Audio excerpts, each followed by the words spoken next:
Amanda, I took the liberty to say that you are relaxing when painting. Yes. You have not written this in your bio, but I know it and I said it because it's true. So, Amanda, welcome again. Thank you again, and you have the floor.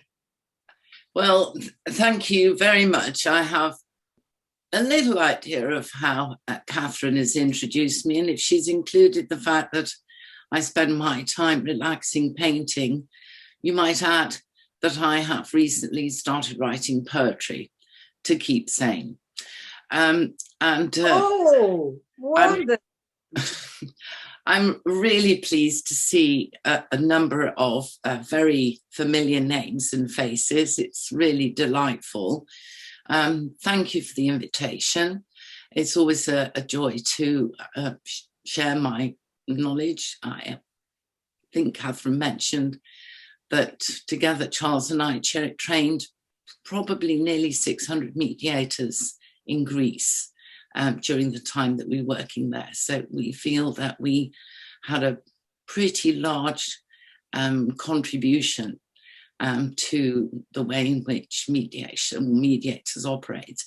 And so for that reason, today, when I was thinking about what could I talk about, I thought about, or I tried to put myself in your shoes at the stage you are in mediation with the developments that have happened in Greece. And I thought, what would be most useful for you? So I have a few propositions or hypotheses, and I would like you, at the end of the short presentation, I'd like this to be more interactive, and it'd be very nice to have some questions from you so that I can respond to where you are now, as opposed to where I think you might be now. And I can see Bernadette smiling because she probably recognizes that I have not changed so much since 2008.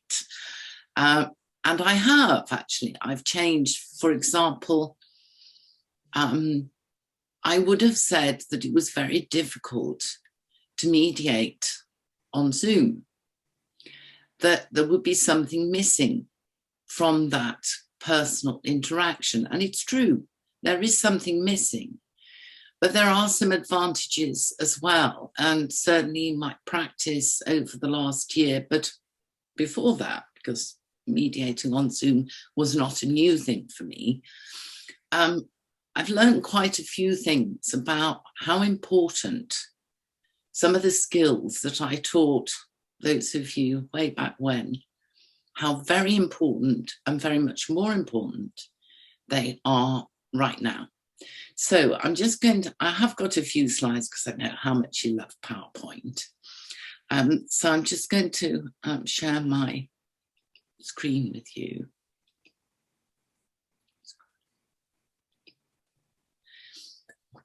So some of you will remember that I talked about mediation as a decision-making process, and that litigation is a decision-imposing procedure. And what does that mean in terms of how we operate and how we engage people with the experience of mediation? And so in order to explain more deeply why I think this is a very important distinction in terms of getting people to the table, I'd like to compare it with why it's a process and not a procedure. Making bread is a process. It's actually, you can take any number of ingredients, and the ingredients define the type of bread.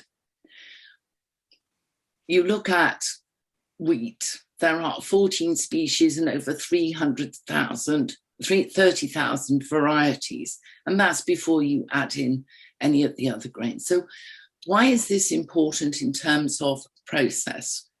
Because the process of mediation can be flexed and designed around the people and the problem. or any sort of obsession with it only being an alternative to the court procedure is losing nearly all of its value to society, and particularly right now. So for me, mediation is not just about a procedure, because when you have a procedure, a court procedure, for example, if you make a mistake, technically a mistake, then you've lost your case, right? In mediation, there are no technicalities, or there shouldn't be any technicalities once you're in the room. And you can move that process so that you are engaging people in the right way. And the making of the bread, the chef, if you like, is the mediator. So then you've got all these different outcomes. And I think that where my practice has been embedded always since I first started after my training is to put this process in business, to make it actually part of a core business process, but also to make it earlier in the process, or in the sort of engagement or the problem. That's been more difficult. People seem to need to feel a certain amount of pain in order to be able to consider something. But the outcomes are always a loaf of bread. But which loaf of bread? And is it the one that the customer wants? More importantly, and this is a more recent kind of insight, is that mediation is actually a behaviour. It is doing and not saying or theory. It's actually a behaviour. And as mediators, our behaviour is absolutely crucial to how successful that process is going to be. And to that end, I'm just going to cover a few areas of what actually do we mean by behaviour. Well, behaviour is the outward expression of our values, beliefs, and assumptions. So when we're with parties, their behaviour, past, present, and future, is also the expression of the values, beliefs, and assumptions. And in practicing as a mediator, you have to be very, very clear about what your values, beliefs, and assumptions are, because they will leak. So if you don't have a clear idea of what your values are in terms of how you are practicing, you'll come unstuck. And you might do something that will be harmful in terms of getting a resolution or even a clarification of what the problems are. So here's a not completely exhaustive list, but it's a pretty extensive list. Values, independence, no judging. That's a tricky one because, we're always making judgments. My argument is that the mediator is making a judgment about what they do next and how they present themselves. No assumptions. Don't ever think you know what the case is about. Don't ever think you know what motivated those people, because you'll come unstuck and you will waste your brain energy on trying to sort of second guess what's going on. Always respect the freedom to choose. And one of the great insights of my life is that what anybody thinks, what anybody says, what anybody writes, and what anybody does is a choice that they make. So nobody does it. They can sometimes feel that they were under pressure or there were circumstances that made them choose that. But in the end, they do have a choice. And understanding why people have made certain choices is usually very helpful to moving into reality testing, or where do they want to get to. So commitment is a value which I hold particularly dear, being committed to the people in the room and demonstrating my commitment, and always judging whereabouts I let go. When do I let go of this? That it's not going anywhere. It's a constant question. Trustworthiness. Well, we know how important that is, and it's something you have to pay attention to. And you can demonstrate that. That's your behaviour. Are you trustworthy? Open-mindedness, consistency. One of mine is do no harm. You know, I look at people and I think if I start imposing my ideas and my take on this particular case, then I might actually encourage them to make a decision that is really not good for them. Cooperative, consultative, everything through consultation, generous with time, generous with listening, generous spirited. Being responsible and accountable, that's both me and the parties. Respect in all circumstances, even under intense provocation. Absolutely, that's really important. I mean what I say, and I do what I say. That consistency is extremely important. We can demonstrate these things in very small ways. They don't have to be big demonstrations and openness. Learning from mistakes, and a couple of times, 3 times, 4 times, I can't remember how many times, there have been times when I have made a mistake and I have, you know, apologized to people in mediation, and you can feel the sort of shift because you, as a mediator, said, I didn't do that too well, and I want to take a run at it again. So learning from mistakes, persistence and patience in equal measure. Persistence shouldn't become bullying, pressure, and patience shouldn't become surrender, you know, to what's going on. So a number of these are, and I'm sure you could add to this list, and I really encourage you to sit down and spend a few minutes. What are your values? Because your behaviour will express those values and people will pick up on them. So my favourites are independence, no judging, no assumptions, respecting people's freedom to choose, trustworthiness, respect in all circumstances, persistence and patience.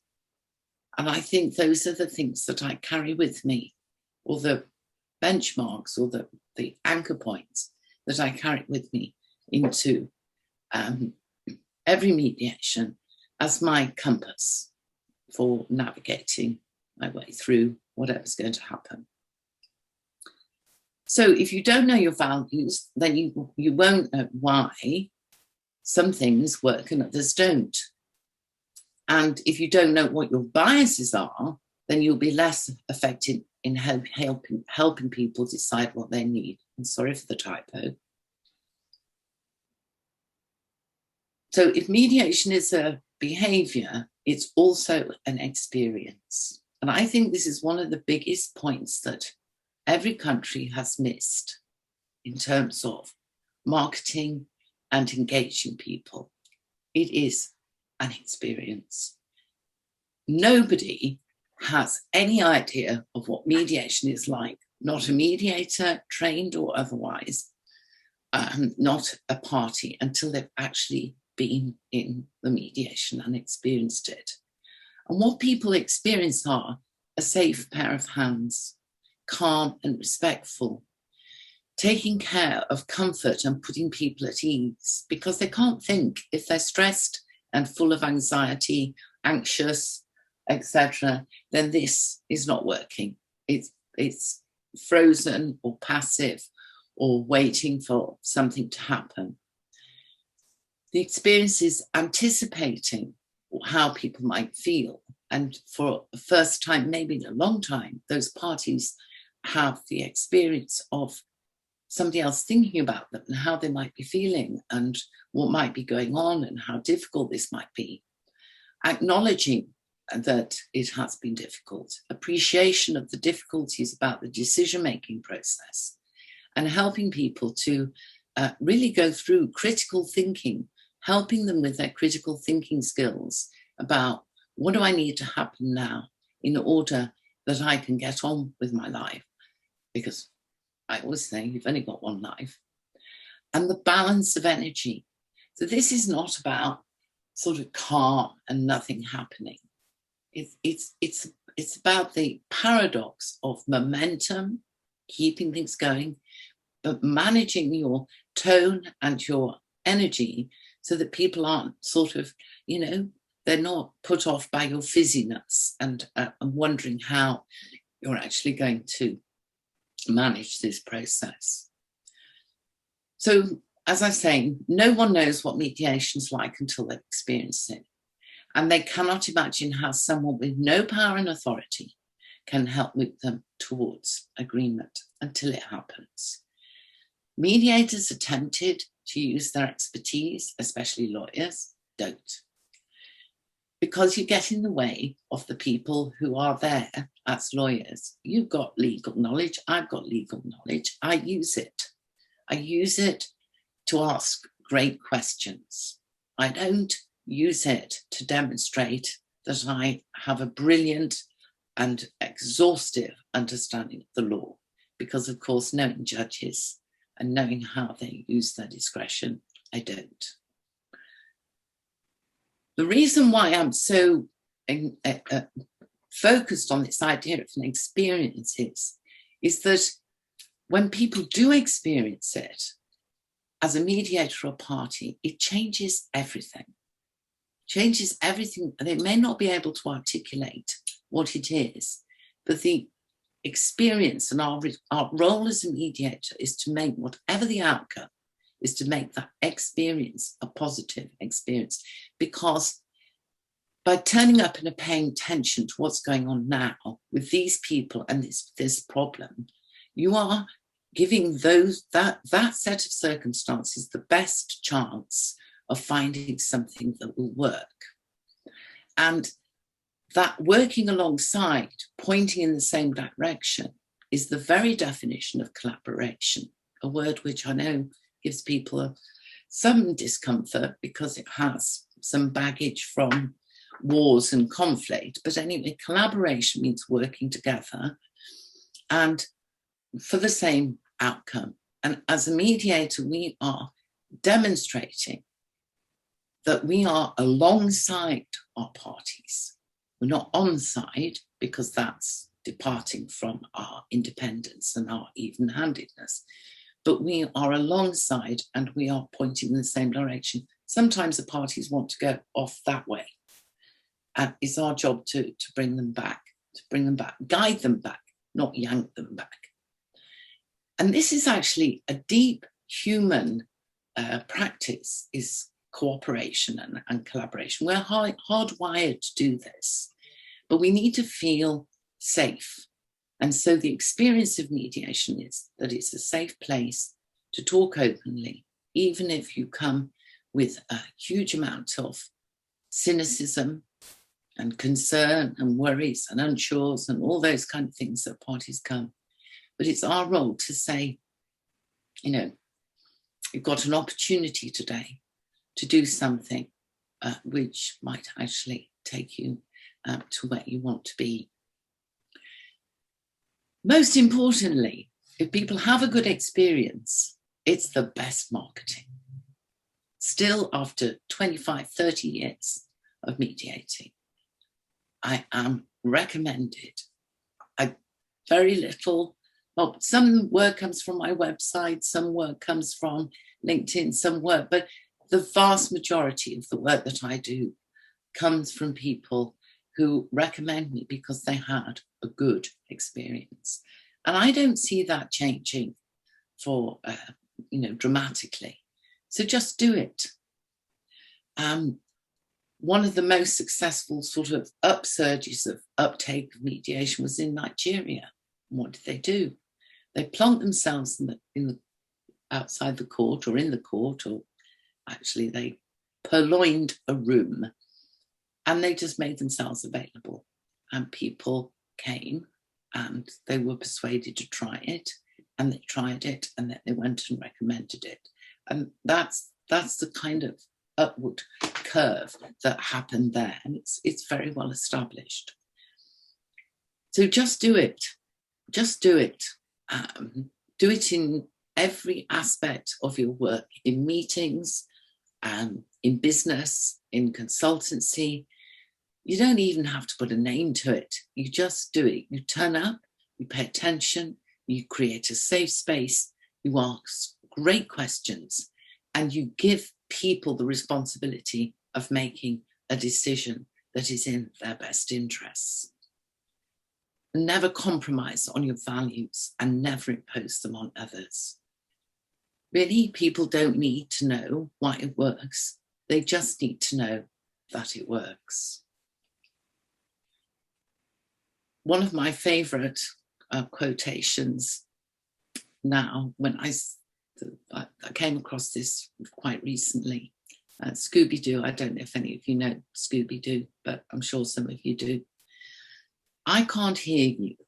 My ears are so full of disappointment. And that applies to so many people around at the moment. A lot of people are very disappointed that things haven't turned out how they expected or planned. And if there's one of us after this extraordinary year that isn't disappointed because things haven't turned out or our plans have gone haywire, I'd be very surprised. So that's something that I give you. I can't hear you because my ears are so full of disappointment. And then during this pandemic, I have taken to my great love of reading voraciously. And since this time last year, slightly earlier, I've read 180 books. And that's a lot of books. And in the midst of all that, I've read the entirety of Agatha Christie. And for those of you who've never read Agatha Christie and can read Agatha Christie in whatever language, whether it's Greek or English, I really do highly recommend. It's great reading for mediators. And this is one of my favourite quotes that I came across in that reading. Because in conversation, you do not get merely the answers to questions. In ordinary conversational prattle, things slip out. People are on their guard when the subject may be dangerous to them. But the moment ordinary talk ensues, they relax. They succumb to the relief of speaking the truth, which is always very much easier than lying. So that's what part of our role is to help people relax and get them to tell us their story, so that we know what it is they actually want to achieve, rather than telling us what they think we want to hear. And that's quite a skill, to be able to do that in a reasonable amount of time and not let people completely run away with the whole, the time that we have available. But hearing people's stories and perhaps understanding that their ears are full of disappointment. And then this is a favourite quote of mine from Rumi. People need us. That's my title for this. But a story is like water that you heat for your bath. It takes messages between the fire and your skin. It lets them meet and it cleans you. Very few can sit down in the middle of the fire itself like a salamander or Abraham. We need intermediaries. And for that, read Mediators. Society has never needed mediators more than today. We have a lot of work to do, and we just need to show up, pay attention, listen to people, and guide them towards a decision which is in their interests. And one final thought before I hand over to your questions. If we could read the secret history of our enemies, we should find in each man's life sorrow and suffering enough to disarm all hostility. Mediation is not alternative. Thank you.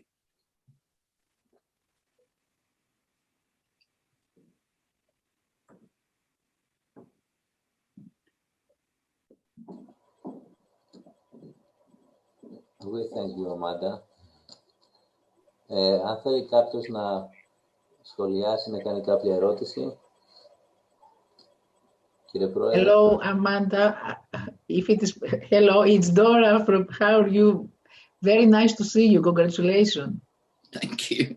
Nice to see you too. Yes, okay. Did you have a question? No, it was very good. Thank you. Congratulations. Thank you very much. Would anybody like to challenge any of those hypotheses or proposals or insights that I have set before you? Κυρία Κοτσάκη, με ακούτε? Δεν σας ακούω αυτή τη στιγμή. Σέργε, δεν με ακούει. Ξέρεις, ήθελα να μην μιλήσω αγγλικά, ήθελα να με διευκολύνει να μεταφράσει για να μην είναι περιορισμένο. Το κάνω εγώ αυτό. Το κάνεις? Ναι. Έτσι, για να μην περιορισμένος ο λόγος μου, θέλω ακριβώς να είναι αυτά που θα πω. Ευχαριστώ θερμώς την κυρία Bucklow. Δεν έχουμε ενδεχομένως ερωτήσεις ή υποθέσεις γιατί μας καθήλωσε. Πες, Σέργε, και θα συνεχίσω μετά. Mr. Economou speaking. He said that you actually were very good and he does not have question because you were stunning. That is it. Thank you. You are welcome. Επίσης, ήθελα να εξηγήσω στο τέλος για ποιο λόγο δεν μιλάω στα αγγλικά, γιατί θέλω να είμαι στο λεξιλόγιο ακριβής στο ελληνικό. Επίσης, διεπίστωσα πόσο δασκάλα είναι η κυρία Bucklow. Αυτό είναι σίγουρο. Σε κάθε πρότασή της, ακόμη και ο τονισμός των λέξεων, το ύφος υποβάλλει και μεταδίδει. He says that he realized that how a good teacher you are, and that in each and every sentence, the way you pronounce the words, the way you actually use your voice and your tone, was. Τι είπατε ακριβώς ότι έκανε για το ύφος? Ναι. Η μετάφραση αυτή είναι δύσκολη. Ναι, μα γι' αυτό το έτσι straighten the words, each word, with its meaning and so on. Και κάτι θέλω να πω προσωπικά, μακάρι να την είχα γνωρίσει και να είχα ακούσει διαλέξεις της καιρό πριν.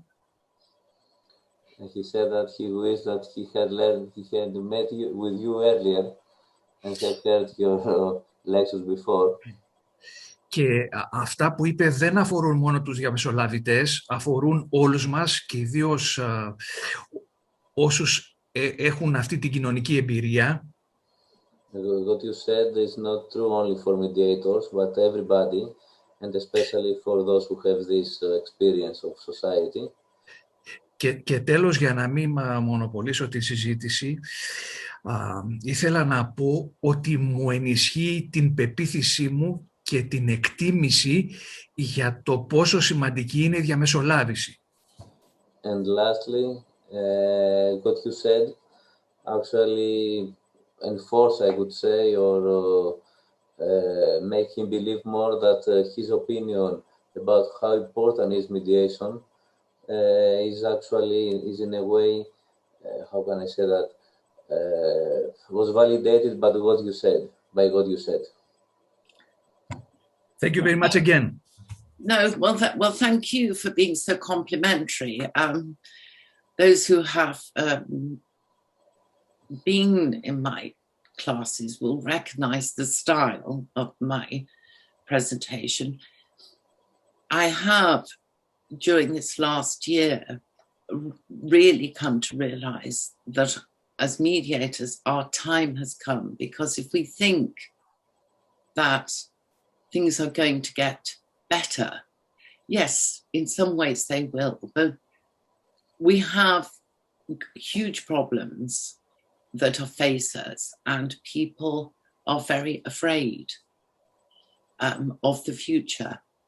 And it is difficult, it is truly difficult to cope with one's own apprehensions and concerns about the world and where it's going, and then to turn up and pay attention to those people that we are in service to. And I think that's the mental model that shifts the way in which we can work as mediators, is that we see ourselves as being in service to people who are navigating really difficult times, and they need to find joy, and they need to find hope, and they need to find some. We don't give that to them because that's false. It isn't in our gift to give it.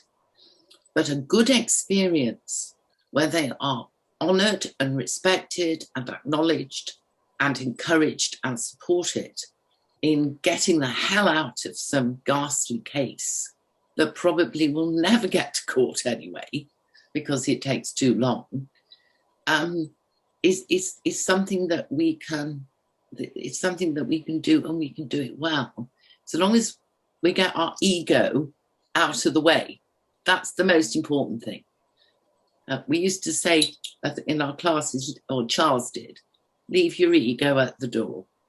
And that's what we need to do. And then we are fully present to be able to absorb the complexities of the things that people are engaging, which mean hugely matter hugely to their lives.